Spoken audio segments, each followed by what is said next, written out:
Bonjour à tous, voilà, vous êtes à l'émission Les Trésors du Ciel. Tous les matins à 8 heures, je suis là pour vous présenter cette émission. Voilà, on va continuer sur la nouvelle création en Christ. Donc, sixième partie. Donc, et ce matin, j'aimerais vous parler être en Christ. C'est important qu'on puisse savoir ce que veut dire être en Christ. Donc, je vous salue tous, vous qui êtes sur l'écran. Donc, Bernard Dérivé, Cathy Materne, Michel Roltz, soyez les bienvenus. Et tous ceux qui vont s'ajouter, soyez les bienvenus. Voilà, encore un jour de victoire. Alléluia. Je suis heureux ce matin parce que j'étais avec mon frère Gambin, François Gambin, on a pu prier ensemble et c'est bon quand deux ou trois sont unis en son nom, Dieu est au milieu d'eux. Et je vais prier avec vous, Seigneur, que ta grâce vienne maintenant sur mes frères, mes sœurs, touche-les par ton esprit, parle à leur cœur, ouvre leur intelligence spirituelle, qu'ils reçoivent de ta part tout ce dont ils ont besoin pour aujourd'hui. Merci Seigneur. Merci Seigneur. Au nom de Jésus. Amen. Voilà, être en Christ, c'est important. Donc dans Romains 6, chapitre 6, verset 5, il nous a dit, en effet, si nous sommes devenus une même plante avec lui, par la conformité en sa mort, nous le serons aussi par la conformité à sa résurrection. Une même plante, c'est-à-dire unie. D'ailleurs, quand on s'est fait baptiser, c'était dans la mort et dans la résurrection du Seigneur. Notre vie, notre ancienne vie, elle a été noyée dans les eaux du baptême, c'est-à-dire elle est morte, elle n'existe plus. Christ nous a donné une vie nouvelle. Il nous a ressuscités avec lui, nous a fait asseoir avec lui dans les lieux célestes. Nous sommes devenus des fils et des filles de nouvelles créations en Christ. C'est très important que nous nous regardons comme morts au péché, mais vivants pour Jésus-Christ. Oui. Donc, une même plante avec lui. Donc, il y a une fusion spirituelle entre Dieu et l'homme. Dans 1 Corinthiens, chapitre 6, verset 17, Paul nous dit, « Mais celui qui s'attache au Seigneur est avec lui un seul esprit. » Un seul esprit. Il ne nous est pas parlé de deux esprits, mais un seul. Unis, le Saint-Esprit, dans notre esprit, nous sommes unis en lui. C'est comme un couple. Quand vous vous mariez, vous êtes un. L'homme et la femme deviendront une seule chair. Nous sommes unis par l'Esprit avec Jésus-Christ. Donc nous voulons vivre pour lui, nous voulons marcher en lui. Et Corinthiens nous parle, 1 Corinthiens chapitre 6, verset 17, Paul nous dit, c'est ce que je vais vous lire, celui qui s'attache au Seigneur est un seul esprit avec lui. Mais Proverbe 20, 27, l'esprit de l'homme est la lampe de l'Éternel. L'esprit de l'homme est la lampe de l'Éternel. C'est-à-dire que Dieu maintenant habite dans notre esprit, par son esprit, et il éclaire notre esprit. Il est notre lampe, il est notre lumière. Si nous avons besoin de la lumière, c'est sa parole. Ta parole est une lampe à mes pieds et une lumière sur mon sentier. Oui, c'est très important. Vous connaissez les lampes à huile, ça c'est une lampe à huile, bien sûr il manque la mèche, mais la mèche est dans l'huile et l'huile est dans la mèche. Nous sommes en lui et lui est en nous. Nous recevons son esprit, nous recevons sa vie, nous recevons sa lumière, sa direction. Nous sommes là aussi pour éclairer ceux qui sont autour de nous, puisque nous sommes la lumière du monde. Galates 2, verset 20, verset que pratiquement tout le monde connaît. « J'ai été crucifié avec Christ.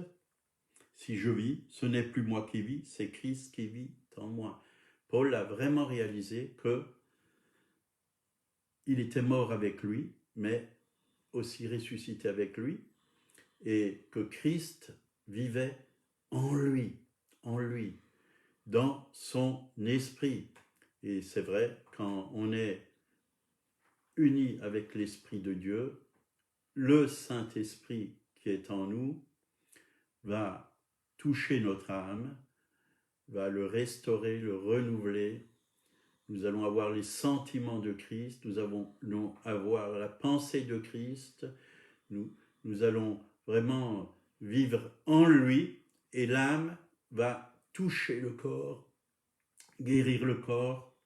Enfin, la puissance, elle passe d'en haut jusqu'en bas, entièrement, vraiment renouvelée par le Saint-Esprit.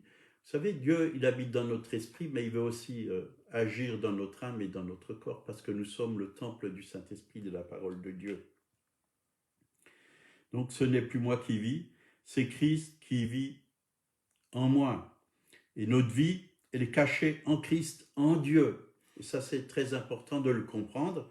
Et là, je vais prendre avec vous Colossiens 3, verset 3. « Car vous êtes morts, et votre vie est cachée avec Christ en Dieu. » Donc, ma vie, elle est cachée. L'ennemi, si nous sommes en Christ, on est caché. Il ne peut pas nous voir. L'ennemi ne peut pas nous voir, puisqu'on est caché. On est inatteignable. L'ennemi ne peut pas nous atteindre, à moins que vous ouvrez une porte, qu'il y ait une faille. Mais si vous êtes en lui, l'ennemi il voit Christ. Il voit Christ. Ce n'est pas vous qui le voit, c'est Christ, puisque nous sommes en lui. Il ne peut pas nous trouver. Il ne peut pas nous atteindre. Pourquoi? Parce que ma vie est cachée en Christ. Il est mon refuge, mon habitation. J'habite en lui et lui habite en moi. Parce que nous sommes greffés en lui. Greffés en lui. Et c'est ça, être un seul esprit avec Dieu, avec Christ, unis à Christ. C'est important que nous puissions être clairs là-dessus. Et quand on sait qu'on est un seul esprit, ben, c'est quelque chose de très fort. Parce que quand on va quelque part, c'est pas que nous qui y allons. Oui, on y va. Mais Christ est avec nous. On le représente, on le reflète. On apporte la vie de Dieu autour de nous. On apporte l'amour de Dieu autour de nous. On apporte la joie de Dieu. On apporte la lumière de Dieu. Parce que nous sommes cette lumière dans ce monde de ténèbres. Donc l'apôtre Paul, il a beaucoup parlé du corps de Christ et nous allons en parler ce matin. Dans Acte 9, versets 4 et 5, il nous a dit, quand Saul, qui est devenu l'apôtre Paul, « Saul, Saul, pourquoi me persécutes-tu » Il répondit, « Qui es-tu, Seigneur » Et le Seigneur lui dit, « Je suis Jésus que tu persécutes. » Paul, qui persécutait? Ben, il persécutait les croyants en Christ. Et Jésus lui a dit, « Mais pourquoi me persécutes-tu » Indirectement, il persécutait Jésus, parce que les croyants en Christ, c'est le corps de Christ. Et là aussi, on peut réaliser qu'on est unis à Christ. Pourquoi me persécutes-tu? Il n'a pas dit pourquoi tu persécutes mon peuple, pourquoi tu persécutes ceux qui croient en moi. Il lui a dit pourquoi me persécutes-tu? Et quand vous dites du mal d'un frère ou d'une sœur qui appartient à Christ, vous dites du mal du Seigneur. Vous persécutez aussi Jésus. Alors nous devons veiller à nos paroles. que nous puissions être là pour bénir nos frères et nos sœurs parce qu'ils sont le corps de Christ. Même s'ils ont une faiblesse, nous ne devons pas les critiquer parce qu'ils ont une faiblesse, mais nous devons au contraire les aimer et prier pour eux. Peut-être leur dire quelque chose de la part de Dieu, mais sous l'inspiration du Saint-Esprit, pas quelque chose qui va les blesser. On doit les corriger avec amour et avec tendresse pour les ramener sur le chemin droit du Seigneur. C'est ça aussi, être uni avec Christ, c'est agir comme Christ. Jésus était doux et humble de cœur. Nous devons être doux et humbles de cœur. Même l'apôtre Paul, il a dit, il est venu avec un esprit de douceur, oui, pour parler à ses enfants spirituels. Et nous aussi, nous devons avoir cet esprit de douceur, de tendresse. Réalisez que nous sommes le corps de Christ, Jésus est la tête, mais le corps, il est sur la terre.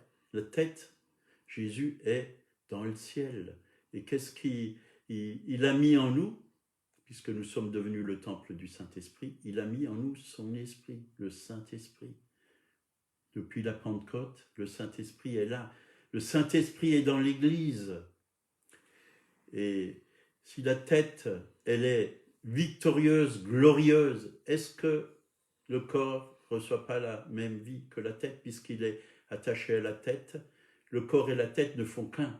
Donc nous sommes un avec Jésus-Christ. Ça, c'est très important de le comprendre. Un jour, quand j'étais à Chalon-sur-Saône à l'école biblique, on a eu un serviteur de Dieu qui s'appelle Arthur Katz.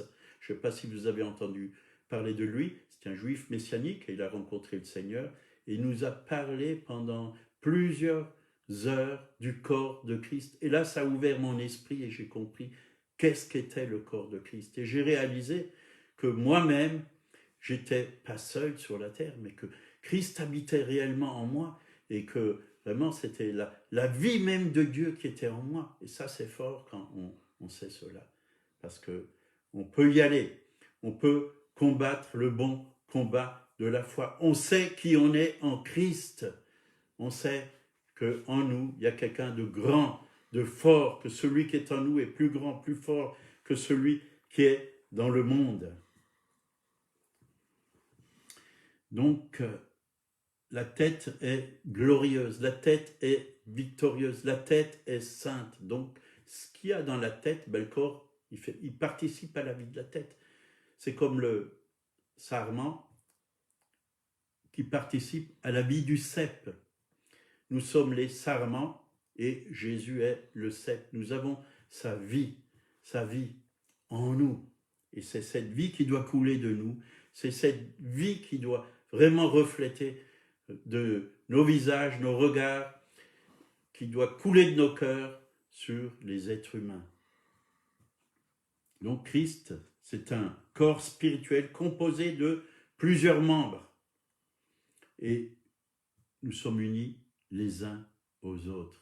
C'est important que les gens dans ce monde puissent avoir l'image d'une église unie, d'un corps uni, un seul homme, oui.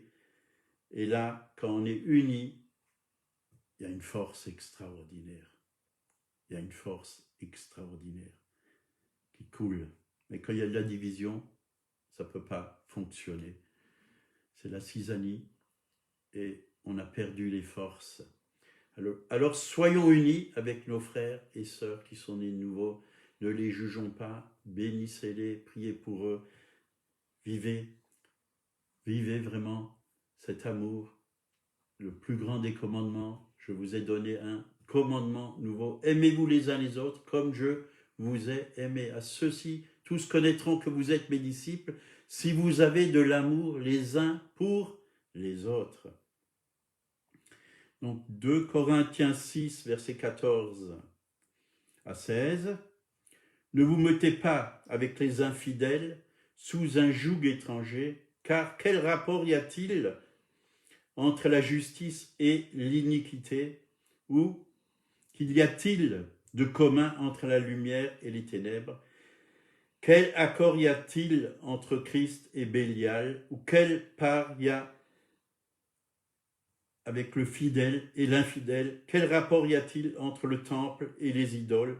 Car nous sommes le temple du Dieu vivant, comme Dieu l'a dit. J'habiterai et je marcherai au milieu d'eux. Je serai leur Dieu, ils seront mon peuple. Donc la Bible dit, ne vous mettez pas sous un joug étranger. Ça va tellement vite, oui, et c'est important que, surtout pour ceux qui ont ce choix pour un époux, une épouse, qu'ils choisissent quelqu'un qui a le même esprit qu'eux, qui a l'esprit de Jésus-Christ, qui a l'Esprit Saint, parce que la lumière et les ténèbres ne peuvent pas habiter ensemble. Ça va vite faire des étincelles, ça va vite faire des dégâts. Des dégâts. Ouais. Un royaume divisé contre l'autre ne peut subsister. Celui qui est en Christ appartient à Christ. Celui qui n'a pas l'Esprit de Dieu ne lui appartient pas. Et dans les ténèbres, il a besoin de naître de nouveau. Et bien souvent, on se dit, il n'a pas Christ, mais je vais le gagner à Christ. Mais la plupart du temps, c'est le contraire qui se passe. C'est celui qui n'a pas Christ qui affaiblit la foi de l'autre et petit à petit, on a vu beaucoup de gens qui ont chuté dans leur vie chrétienne et je vous encourage à rester dans la parole de Dieu. Unissez-vous avec quelqu'un qui aime Dieu, qui a la même vision que vous. C'est ce que j'ai fait tout au début de ma vie chrétienne. J'ai rencontré mon épouse, j'ai prié, c'est Dieu qui me l'a donné. J'avais la même vision, les mêmes pensées. Notre but, c'était glorifier Dieu, le servir, gagner des âmes à Christ, être des témoins. Et ne vous mettez pas sous un joug infidèle.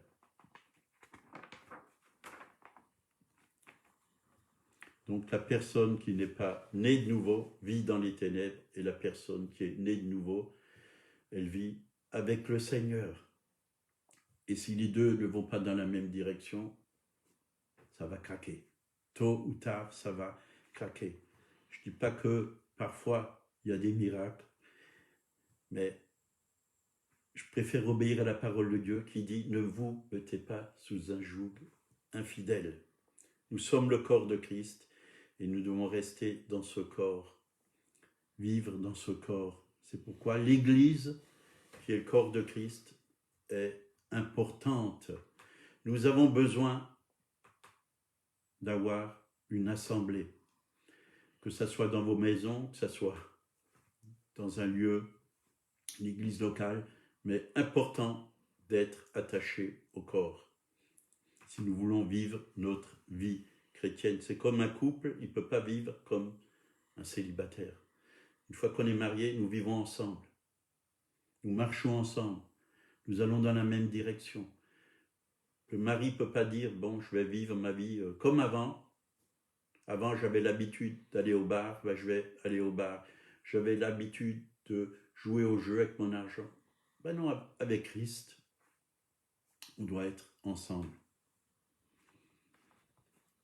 Donc, Jésus habite dans son corps, qui est l'Église sur cette terre. Dieu n'a pas laissé l'Église orpheline, mais il a envoyé le Saint-Esprit. À la Pentecôte, le Saint-Esprit est venu. Oui. Et Christ habite dans son Église au travers du Saint-Esprit, mais aussi au travers de la parole. Nous sommes l'incarnation de Christ sur la terre. L'Église, c'est l'incarnation de Christ sur la terre. Christ continue à vivre dans l'Église. Jésus au ciel, mais Christ est sur la terre au travers de l'Église. L'onction, Christ, c'est l'onction. L'onction vit en nous et fait les œuvres au travers de nous. Et nous avons besoin de cette onction, l'onction de Christ. 1 Corinthiens, chapitre 6, versets 19 et 20. « Ne savez-vous pas que votre corps est le temple du Saint-Esprit qui est en vous, que vous avez reçu de Dieu et que vous ne vous appartenez point à vous-même, car vous avez été rachetés à un grand prix. Glorifiez donc Dieu dans votre corps et dans votre esprit qui appartient à Dieu. » Nous sommes là vraiment pour glorifier Dieu, pour vraiment l'honorer chaque jour, faire sa volonté, pas la nôtre. Et c'est important qu'on puisse vivre en lui, avec lui, pour lui, et que vraiment le monde puisse voir que Jésus est vivant aussi au travers de son Église. Les gens n'ont pas besoin de religion, il y en a assez. Ils ont besoin d'un Christ vivant, d'un Christ ressuscité, un Christ qui agit encore aujourd'hui, qui parle aujourd'hui, pas seulement avec des paroles, mais qui parle au travers de notre vie, par nos actes, par notre amour, par notre bonté, bien sûr aussi au travers de la parole de Dieu qui est la Bible. On a besoin d'annoncer l'Évangile qui est vraiment la lumière pour ce monde perdu. Alors je vous encourage à être ces témoins. Amen. On va finir par la prière. Seigneur, merci que cette parole soit vraiment plantée, oui, dans les cœurs, qu'on puisse réaliser qui nous sommes en Jésus-Christ, oui, des témoins vivants, de nouvelles créations. Les choses anciennes sont passées, tu as transformé nos vies, Seigneur. Toutes choses sont devenues nouvelles, Seigneur. Nous voulons vivre plus dans les ténèbres, mais dans la lumière. Nous n'avons plus rien à cacher, Seigneur, mais nous n'avons qu'à dévoiler tout ce que tu as fait pour nous, à ce monde qui vit dans les ténèbres, parce que tu es un Dieu bon, un Dieu grand, un Dieu puissant, un Dieu saint. Alléluia. Merci, Seigneur, de toucher mes frères et sœurs, de les encourager encore en ce jour, de les fortifier, de les guérir s'ils sont malades. Merci, Seigneur, parce que tu es le Dieu des miracles, tu n'as pas changé, tu es le même hier, aujourd'hui, éternellement, Seigneur. Et si quelqu'un ne te connaît pas, oui, si vous ne connaissez pas Jésus, sachez qu'il vous aime et que son désir, c'est de vous sauver, de vous prendre des ténèbres et vous mettre dans sa lumière, pour que vous ayez sa vie en vous, sa joie, sa paix, son pardon, sa guérison. Oui, que Dieu vous bénisse, acceptez-le comme votre sauveur personnel. Il veut devenir votre Seigneur aussi. Voilà, passez une bonne journée. Si vous avez des commentaires, allez-y, mettez des commentaires. Si vous voulez encourager d'autres personnes, vous avez des amis sur Facebook, partagez la vidéo. Ça fera que du bien. N'ayez pas peur d'annoncer l'évangile. Dieu a donné les médias pour qu'on les utilise pour sa gloire. L'ennemi, il va aussi les utiliser si les chrétiens ne les utilisent pas. Mais prenons toute la place qu'on peut prendre et annonçons la bonne nouvelle. Les gens aujourd'hui ont besoin d'une bonne nouvelle. Jésus revient bientôt. Alors, gagnons des âmes. Vraiment, gagnons des âmes à Jésus-Christ. Que la lumière règne. Au nom de Jésus. Amen. À bientôt. À demain à 8h. Soyez bénis.